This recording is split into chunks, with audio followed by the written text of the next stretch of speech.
Welcome back to A Clock in the Journal, where classic mysteries come to life. In today's episode, we follow Sherlock Holmes as he investigates a puzzling case at a quiet university.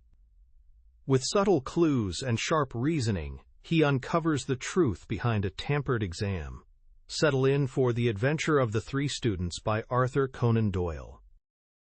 It was in the year 95 that a combination of events, into which I need not enter, caused Mr. Sherlock Holmes and myself to spend some weeks in one of our great university towns, and it was during this time that the small but instructive adventure which I am about to relate befell us. It will be obvious that any details which would help the reader exactly to identify the college or the criminal would be injudicious and offensive. So painful a scandal may well be allowed to die out. With due discretion, the incident itself may, however, be described, since it serves to illustrate some of those qualities for which my friend was remarkable. I will endeavor in my statement to avoid such terms as would serve to limit the events to any particular place, or give a clue as to the people concerned. We were residing at the time in furnished lodgings close to a library where Sherlock Holmes was pursuing some laborious researches in early English charters, researches which led to results so striking that they may be the subject of one of my future narratives. Here it was that one evening we received a visit from an acquaintance, Mr. Hilton Soames, tutor and lecturer at the College of St. Luke's. Mr. Soames was a tall, spare man, of a nervous and excitable temperament. I had always known him to be restless in his manner, but on this particular occasion he was in such a state of uncontrollable agitation that it was clear something very unusual had occurred. "I trust, Mr. Holmes, that you can spare me a few hours of your valuable time. We have had a very painful incident at St. Luke's, and really, but for the happy chance of your being in town, I should have been at a loss what to do." "I am very busy just now, and I desire no distractions," my friend answered. "I should much prefer that you called in the aid of the police." "No, my dear sir. Such a course is utterly impossible. When once the law is evoked, it cannot be stayed again, and this is just one of those cases where, for the credit of the college, it is most essential to avoid scandal. Your discretion is as well known as your powers, and you are the one man in the world who can help me. I beg you, Mr. Holmes, to do what you can." My friend's temper had not improved since he had been deprived of the congenial surroundings of Baker Street. Without his scrapbooks, his chemicals, and his homely untidiness, he was an uncomfortable man. He shrugged his shoulders in ungracious acquiescence, while our visitor in hurried words and with much excitable gesticulation poured forth his story. "I must explain to you, Mr. Holmes, that tomorrow is the first day of the examination for the Fortescue Scholarship. I am one of the examiners. My subject is Greek, and the first of the papers consists of a large passage of Greek translation which the candidate has not seen. This passage is printed on the examination paper, and it would naturally be an immense advantage if the candidate could prepare it in advance. For this reason, great care is taken to keep the paper secret. Today, about 3 o'clock, the proofs of this paper arrived from the printers. The exercise consists of half a chapter of Thucydides. I had to read it over carefully, as the text must be absolutely correct. At 4:30 my task was not yet completed. I had, however, promised to take tea in a friend's rooms, so I left the proof upon my desk. I was absent rather more than an hour. You are aware, Mr. Holmes, that our college doors are double, a green baize one within and a heavy oak one without. As I approached my outer door, I was amazed to see a key in it. For an instant I imagined that I had left my own there, but on feeling in my pocket I found that it was all right. The only duplicate which existed, so far as I knew, was that which belonged to my servant, Bannister, a man who has looked after my room for 10 years, and whose honesty is absolutely above suspicion. I found that the key was indeed his, that he had entered my room to know if I wanted tea, and that he had very carelessly left the key in the door when he came out. His visit to my room must have been within a very few minutes of my leaving it. His forgetfulness about the key would have mattered little upon any other occasion, but on this one day it has produced the most deplorable consequences. The moment I looked at my table, I was aware that someone had rummaged among my papers. The proof was in 3 long slips. I had left them all together. Now, I found that one of them was lying on the floor, one was on the side table near the window, and the third was where I had left it. Holmes stirred for the first time. The first page on the floor, the second in the window, the third where you left it, said he. Exactly, Mr. Holmes. You amaze me. How could you possibly know that? Pray continue your very interesting statement. For an instant I imagined that Bannister had taken the unpardonable liberty of examining my papers. He denied it, however, with the utmost earnestness, and I am convinced that he was speaking the truth. The alternative was that someone passing had observed the key in the door, had known that I was out, and had entered to look at the papers. A large sum of money is at stake, for the scholarship is a very valuable one, and an unscrupulous man might very well run a risk in order to gain an advantage over his fellows. Bannister was very much upset by the incident. He had nearly fainted when we found that the papers had undoubtedly been tampered with. I gave him a little brandy and left him collapsed in a chair, while I made a most careful examination of the room. I soon saw that the intruder had left other traces of his presence besides the rumpled papers.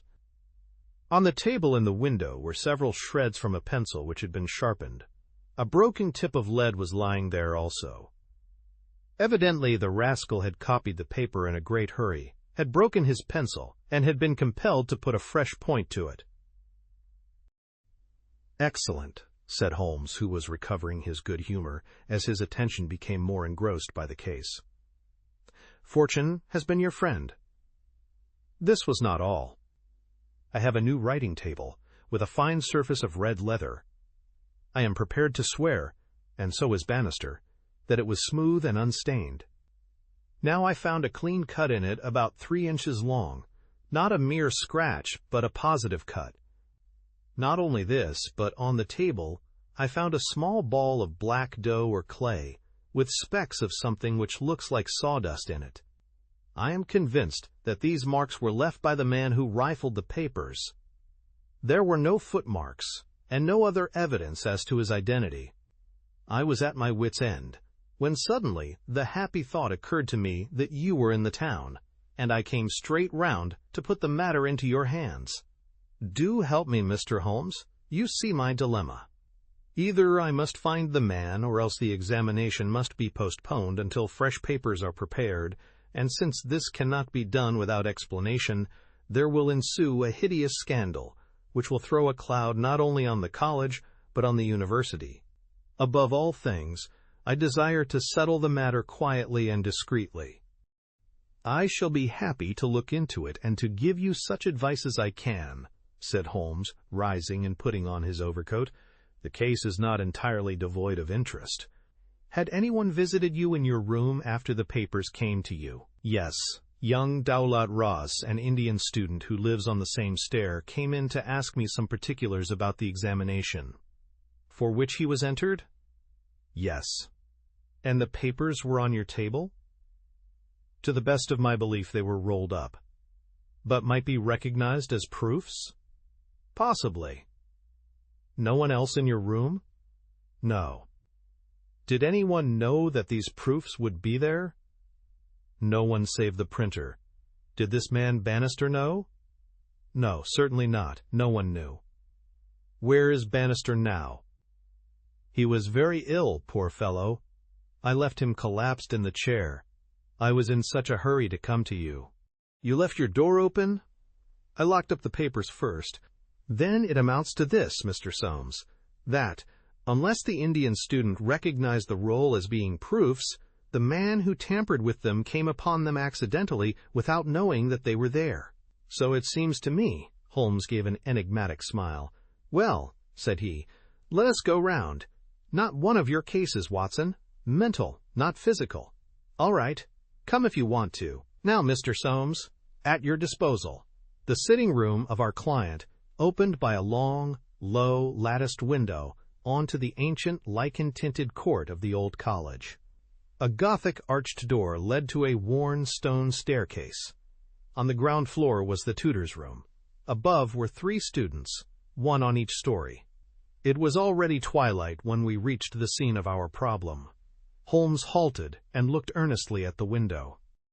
Then he approached it, and, standing on tiptoe with his neck craned, he looked into the room.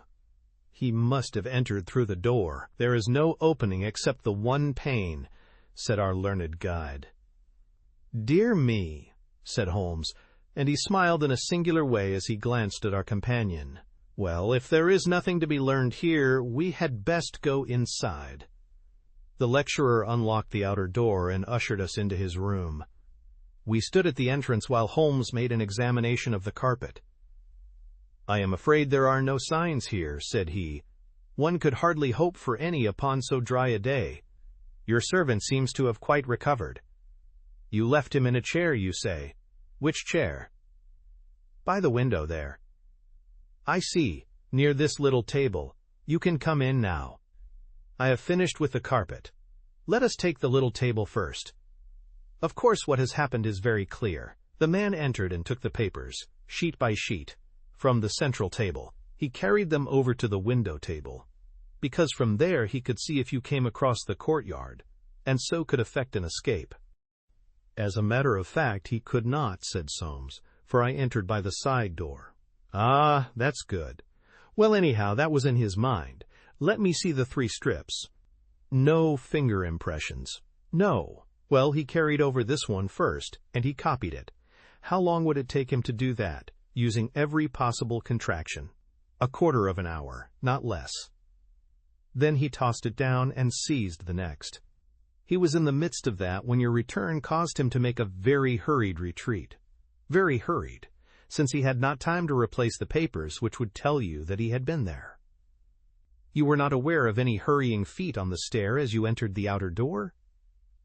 "No, I can't say I was." "Well, he wrote so furiously that he broke his pencil, and had, as you observe, to sharpen it again. This is of interest, Watson. The pencil was not an ordinary one. It was above the usual size, with a soft lead. The outer color was dark blue. The maker's name was printed in silver lettering, and the piece remaining is only about 1.5 inches long. Look for such a pencil, Mr. Soames, and you have got your man. When I add that he possesses a large and very blunt knife, you have an additional aid." Mr. Soames was somewhat overwhelmed by this flood of information. "I can follow the other points," said he, "but really, in this matter of the length—" Holmes held out a small chip with the letters NN and a space of clear wood after them. "You see? No, I fear that even now, Watson, I have always done you an injustice. There are others. What could this NN be? It is at the end of a word. You are aware that Johann Faber is the most common maker's name. Is it not clear that there is just as much of the pencil left as usually follows the Johann?" He held the small table sideways to the electric light. "I was hoping that if the paper on which he wrote was thin, some trace of it might come through upon this polished surface. No, I see nothing. I don't think there is anything more to be learned here. Now for the central table.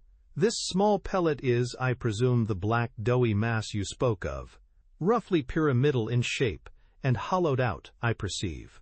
As you say, there appear to be grains of sawdust in it. Dear me, this is very interesting. And the cut, a positive tear, I see. It began with a thin scratch and ended in a jagged hole. I am much indebted to you for directing my attention to this case, Mr. Soames. Where does that door lead to?" "To my bedroom." "Have you been in it since your adventure?" "No, I came straight away for you." "I should like to have a glance round. What a charming, old-fashioned room. Perhaps you will kindly wait a minute, until I have examined the floor." "No, I see nothing." "What about this curtain? You hang your clothes behind it. If anyone were forced to conceal himself in this room, he must do it there, since the bed is too low and the wardrobe too shallow.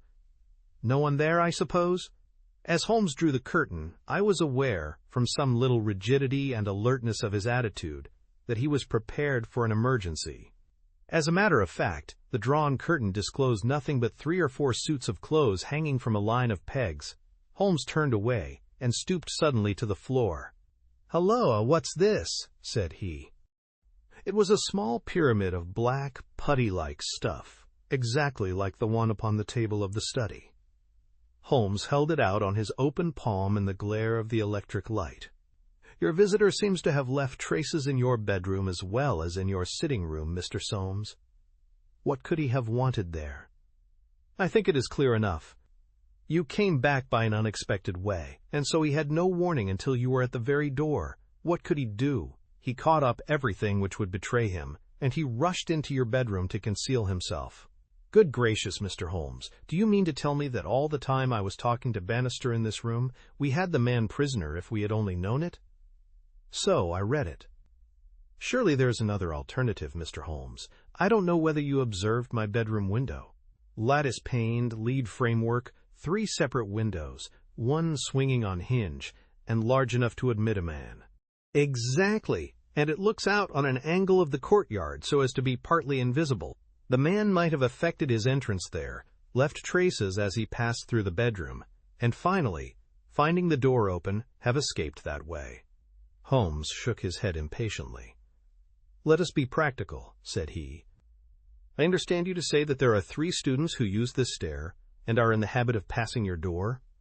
Yes, there are. And they are all in for this examination? Yes. Have you any reason to suspect any one of them more than the others? Soames hesitated. It is a very delicate question, said he. One hardly likes to throw suspicion where there are no proofs. Let us hear the suspicions. I will look after the proofs. I will tell you, then, in a few words, the character of the 3 men who inhabit these rooms. The lower of the 3 is Gilchrist, a fine scholar and athlete, plays in the rugby team and the cricket team for the college, and got his blue for the hurdles and the long jump. He is a fine, manly fellow. His father was the notorious Sir Jabez Gilchrist, who ruined himself on the turf. My scholar has been left very poor, but he is hard-working and industrious. He will do well. The second floor is inhabited by Dalat Ras, the Indian. He is a quiet, inscrutable fellow, as most of those Indians are. He is well up in his work, though his Greek is his weak subject. He is steady and methodical. The top floor belongs to Miles McLaren. He is a brilliant fellow when he chooses to work, one of the brightest intellects of the university, but he is wayward, dissipated, and unprincipled. He was nearly expelled over a card scandal in his first year. He has been idling all this term, and he must look forward with dread to the examination. Then it is he whom you suspect? I dare not go so far as that, but of the 3 he is perhaps the least unlikely. Exactly. Now, Mr. Soames, let us have a look at your servant, Bannister. He was a little, white-faced, clean-shaven, grizzly-haired fellow of 50. He was still suffering from this sudden disturbance of the quiet routine of his life. His plump face was twitching with his nervousness, and his fingers could not keep still. We are investigating this unhappy business, Bannister, said his master. Yes, sir. I understand, said Holmes, that you left your key in the door? Yes, sir. Was it not very extraordinary that you should do this on the very day when there were these papers inside? It was most unfortunate, sir, but I have occasionally done the same thing at other times. When did you enter the room? It was about 4:30. That is Mr. Soames' tea time. How long did you stay? When I saw that he was absent, I withdrew at once. Did you look at these papers on the table? No, sir, certainly not. How came you to leave the key in the door? I had the tea tray in my hand. I thought I would come back for the key. Then I forgot. Has the outer door a spring lock? No, sir. Then it was open all the time? Yes, sir. Anyone in the room could get out? Yes, sir. When Mr. Soames returned and called for you, you were very much disturbed. Yes, sir.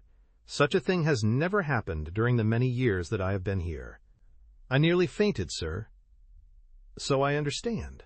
Where were you when you began to feel bad? Where was I, sir?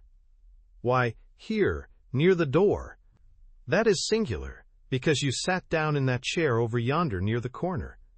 Why did you pass these other chairs? I don't know, sir. It didn't matter to me where I sat. I really don't think he knew much about it, Mr. Holmes. He was looking very bad, quite ghastly. "You stayed here when your master left?" "Only for a minute or so. Then I locked the door and went to my room." "Whom do you suspect?" "Oh, I would not venture to say, sir. I don't believe there is any gentleman in this university who is capable of profiting by such an action." "No, sir, I'll not believe it." "Thank you, that will do," said Holmes. "Oh, one more word. You have not mentioned to any of the 3 gentlemen whom you attend that anything is amiss?" "No, sir, not a word." "You haven't seen any of them?" "No, sir." "Very good. Now, Mr. Soames, we will take a walk in the quadrangle, if you please." 3 yellow squares of light shone above us in the gathering gloom. "Your 3 birds are all in their nests," said Holmes, looking up. "Hello, what's that?" One of them seems restless enough. It was the Indian, whose dark silhouette appeared suddenly upon his blind. He was pacing swiftly up and down his room. "I should like to have a peep at each of them," said Holmes. "Is it possible?" "No difficulty in the world," Soames answered. "This set of rooms is quite the oldest in the college, and it is not unusual for visitors to go over them. Come along, and I will personally conduct you." "No names, please," said Holmes as we knocked at Gilchrist's door. A tall, flaxen-haired, slim young fellow opened it and made us welcome when he understood our errand. There were some really curious pieces of medieval domestic architecture within. Holmes was so charmed with one of them that he insisted on drawing it in his notebook, broke his pencil, had to borrow one from our host, and finally borrowed a knife to sharpen his own. The same curious accident happened to him in the rooms of the Indian, a silent, little, hook-nosed fellow who eyed us askance and was obviously glad when Holmes's architectural studies had come to an end. I could not see that in either case Holmes had come upon the clue for which he was searching. Only at the third did our visit prove abortive. The outer door would not open to our knock, and nothing more substantial than a torrent of bad language came from behind it. "I don't care who you are. You can go to blazes," roared the angry voice. "Tomorrow's the exam, and I won't be drawn by anyone." "A rude fellow," said our guide, flushing with anger as we withdrew down the stair. Of course, he did not realize that it was I who was knocking, but nonetheless his conduct was very uncourteous, and indeed, under the circumstances, rather suspicious. Holmes's response was a curious one. "Can you tell me his exact height?" he asked. "Really, Mr. Holmes, I cannot undertake to say. He is taller than the Indian, not so tall as Gilchrist. I suppose 5'6" would be about it." "That is very important," said Holmes. "And now, Mr. Soames, I wish you good night." Our guide cried aloud in his astonishment and dismay. "Good gracious, Mr. Holmes, you are surely not going to leave me in this abrupt fashion. You don't seem to realize the position. Tomorrow is the examination. I must take some definite action tonight. I cannot allow the examination to be held if one of the papers has been tampered with. The situation must be faced. You must leave it as it is. I shall drop round early tomorrow morning and chat the matter over. It is possible that I may be in a position then to indicate some course of action. Meanwhile, you change nothing. Nothing at all." "Very good, Mr. Holmes. You can be perfectly easy in your mind. We shall certainly find some way out of your difficulties. I will take the black clay with me, also the pencil cuttings. Goodbye." When we were out in the darkness of the quadrangle, we again looked up at the windows. The Indian still paced his room. The others were invisible. "Well, Watson, what do you think of it?" Holmes asked as we came out into the main street. "Quite a little parlor game, sort of 3-card trick, is it not? There are your 3 men. It must be one of them. You take your choice. Which is yours?" "The foul-mouthed fellow at the top. He is the one with the worst record. And yet that Indian was a sly fellow also. Why should he be pacing his room all the time?" "There is nothing in that. Many men do it when they are trying to learn anything by heart." He looked at us in a queer way. "So would you if a flock of strangers came in on you when you were preparing for an examination next day, and every moment was of value. No, I see nothing in that. Pencils, too, and knives. All was satisfactory. But that fellow does puzzle me." "Who?" Why, Bannister, the servant, what's his game in the matter? He impressed me as being a perfectly honest man. So he did me. That's the puzzling part. Why should a perfectly honest man? Well, here's a large stationer's. We shall begin our researches here. There were only 4 stationers of any consequences in the town, and at each Holmes produced his pencil chips and bid high for a duplicate. All were agreed that one could be ordered, but that it was not a usual size of pencil, and that it was seldom kept in stock. My friend did not appear to be depressed by his failure, but shrugged his shoulders in half-humorous resignation. No good, my dear Watson. This, the best and only final clue, has run to nothing. But indeed, I have little doubt that we can build up a sufficient case without it. By Jove! My dear fellow, it is nearly 9, and the landlady babbled of green peas at 7:30. What with your eternal tobacco, Watson, and your irregularity at meals, I expect that you will get notice to quit, and that I shall share your downfall. Not, however, before we have solved the problem of the nervous tutor, the careless servant, and the 3 enterprising students. Holmes made no further allusion to the matter that day, though he sat lost in thought for a long time after our belated dinner. At 8 in the morning he came into my room just as I finished my toilet. "Well, Watson," said he, "it is time we went down to St. Luke's. Can you do without breakfast?" "Certainly." "Soames will be in a dreadful fidget until we are able to tell him something positive." "Have you anything positive to tell him?" "I think so. You have formed a conclusion?" "Yes, my dear Watson, I have solved the mystery." "But what fresh evidence could you have got?" "Aha! It is not for nothing that I have turned myself out of bed at the untimely hour of 6. I have put in 2 hours' hard work and covered at least 5 miles with something to show for it. Look at that." He held out his hand. On the palm were 3 little pyramids of black, doughy clay. "Why, Holmes, you had only 2 yesterday, and 1 more this morning." It is a fair argument that wherever number 3 came from is also the source of numbers 1 and 2. E.H. Watson? Well, come along and put friend Soames out of his pain. The unfortunate tutor was certainly in a state of pitiable agitation when we found him in his chambers. In a few hours the examination would commence, and he was still in the dilemma between making the facts public and allowing the culprit to compete for the valuable scholarship. He could hardly stand still, so great was his mental agitation, and he ran towards Holmes with 2 eager hands outstretched. "Thank heaven that you have come. I feared that you had given it up in despair. What am I to do? Shall the examination proceed?" "Yes, let it proceed by all means." "But this rascal?" "He shall not compete." "You know him?" "I think so. If this matter is not to become public, we must give ourselves certain powers and resolve ourselves into a small private court-martial. You there, if you please, Soames. Watson, you here. I'll take the armchair in the middle.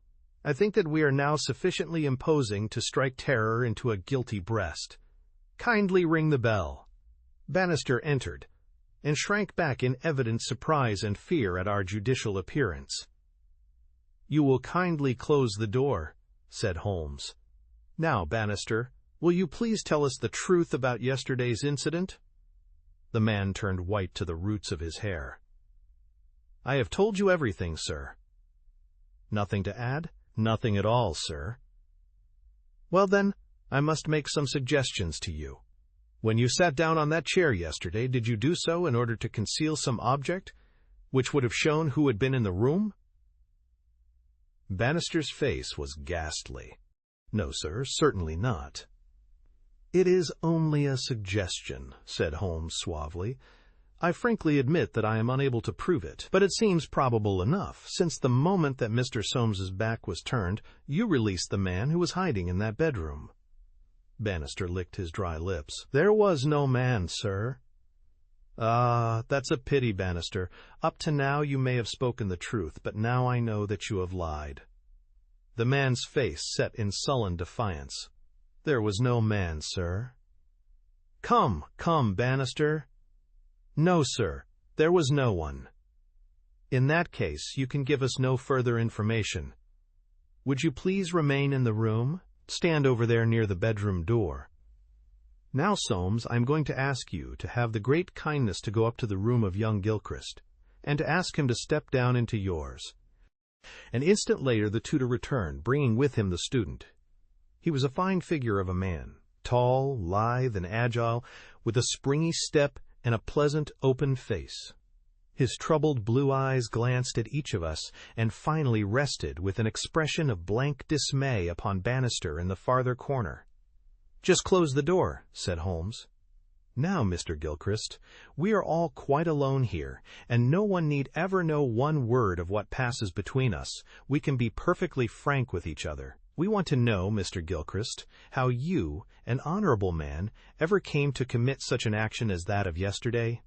The unfortunate young man staggered back, and cast a look full of horror and reproach at Bannister. "No, no, Mr. Gilchrist, sir, I never said a word. Never one word," cried the servant. "No, but you have now," said Holmes. "Now, sir, you must see that after Bannister's words your position is hopeless, and that your only chance lies in a frank confession." For a moment Gilchrist, with upraised hand, tried to control his writhing features. The next he had thrown himself on his knees beside the table, and burying his face in his hands, he had burst into a storm of passionate sobbing. "Come, come," said Holmes kindly, "it is human to err, and at least no one can accuse you of being a callous criminal. Perhaps it would be easier for you if I were to tell Mr. Soames what occurred, and you can check me where I am wrong. Shall I do so? Well, well, don't trouble to answer. Listen, and see that I do you no injustice. From the moment, Mr. Soames, that you said to me that no one, not even Bannister, could have told that the papers were in your room, the case began to take a definite shape in my mind. The printer one could, of course, dismiss. He could examine the papers in his own office. The Indian I also thought nothing of. If the proofs were in a roll, he could not possibly know what they were. On the other hand, it seemed an unthinkable coincidence that a man should dare to enter the room, and that by chance on that very day the papers were on the table. I dismissed that. The man who entered knew that the papers were there. How did he know? When I approached your room, I examined the window. You amused me by supposing that I was contemplating the possibility of someone having in broad daylight, under the eyes of all these opposite rooms, forced himself through it. Such an idea was absurd. I was measuring how tall a man would need to be in order to see, as he passed, what papers were on the central table. I am 6 feet high, and I could do it with an effort. No one less than that would have a chance. Already, you see, I had reason to think that, if one of your 3 students was a man of unusual height, he was the most worth watching of the 3. I entered, and I took you into my confidence as to the suggestions of the side table. Of the center table I could make nothing, until in your description of Gilchrist you mentioned that he was a long-distance jumper. Then the whole thing came to me in an instant, and I only needed certain corroborative proofs, which I speedily obtained. What happened was this. This young fellow had employed his afternoon at the athletic grounds, where he had been practicing the jump. He returned carrying his jumping shoes, which are provided, as you are aware, with several sharp spikes. As he passed your window, he saw, by means of his great height, these proofs upon your table, and conjectured what they were. No harm would have been done had it not been that, as he passed your door, he perceived the key which had been left by the carelessness of your servant. A sudden impulse came over him to enter, and see if they were indeed the proofs. It was not a dangerous exploit, for he could always pretend that he had simply looked in to ask a question. Well, when he saw that they were indeed the proofs, it was then that he yielded to temptation. He put his shoes on the table. "What was it you put on that chair near the window?" "Gloves," said the young man. Holmes looked triumphantly at Bannister. He put his gloves on the chair, and he took the proofs, sheet by sheet, to copy them. He thought the tutor must return by the main gate, and that he would see him. As we know, he came back by the side gate. Suddenly he heard him at the very door. There was no possible escape. He forgot his gloves, but he caught up his shoes and darted into the bedroom. You observe that the scratch on that table is slight at one side, but deepens in the direction of the bedroom door. That in itself is enough to show us that the shoe had been drawn in that direction, and that the culprit had taken refuge there. The earth round the spike had been left on the table, and a second sample was loosened and fell in the bedroom.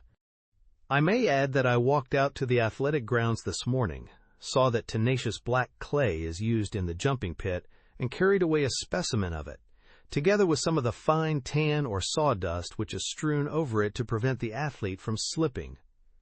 Have I told the truth, Mr. Gilchrist? The student had drawn himself erect. Yes, sir, it is true, said he. Good heavens, have you nothing to add? Cried Soames. Yes, sir, I have, but the shock of this disgraceful exposure has bewildered me.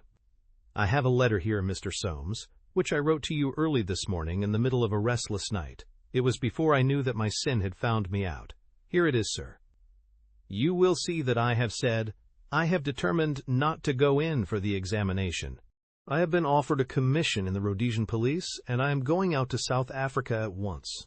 I am indeed pleased to hear that you did not intend to profit by your unfair advantage, said Soames. But why did you change your purpose? Gilchrist pointed to Bannister. There is the man who set me in the right path, said he. Come now, Bannister, said Holmes. It will be clear to you from what I have said that only you could have let this young man out, since you were left in the room, and must have locked the door when you went out. As to his escaping by that window, it was incredible. Can you not clear up the last point in this mystery, and tell us the reasons for your action?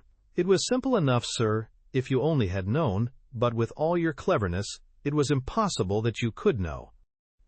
Time was, sir, when I was butler to old Sir Jabez Gilchrist, this young gentleman's father. When he was ruined, I came to the college as servant, but I never forgot my old employer because he was down in the world. I watched his son all I could for the sake of the old days. Well, sir, when I came into this room yesterday, when the alarm was given, the very first thing I saw was Mr. Gilchrist's tan gloves lying in that chair. I knew those gloves well, and I understood their message. If Mr. Soames saw them, the game was up. I flopped down into that chair, and nothing would budge me, until Mr. Soames he went for you. Then out came my poor young master, whom I had dandled on my knee, and confessed it all to me. Wasn't it natural, sir, that I should save him? And wasn't it natural also that I should try to speak to him as his dead father would have done, and make him understand that he could not profit by such a deed? Could you blame me, sir? No, indeed, said Holmes heartily, springing to his feet. Well, Soames, I think we have cleared your little problem up, and our breakfast awaits us at home. Come, Watson. As to you, sir, I trust that a bright future awaits you in Rhodesia. For once you have fallen low, let us see, in the future, how high you can rise.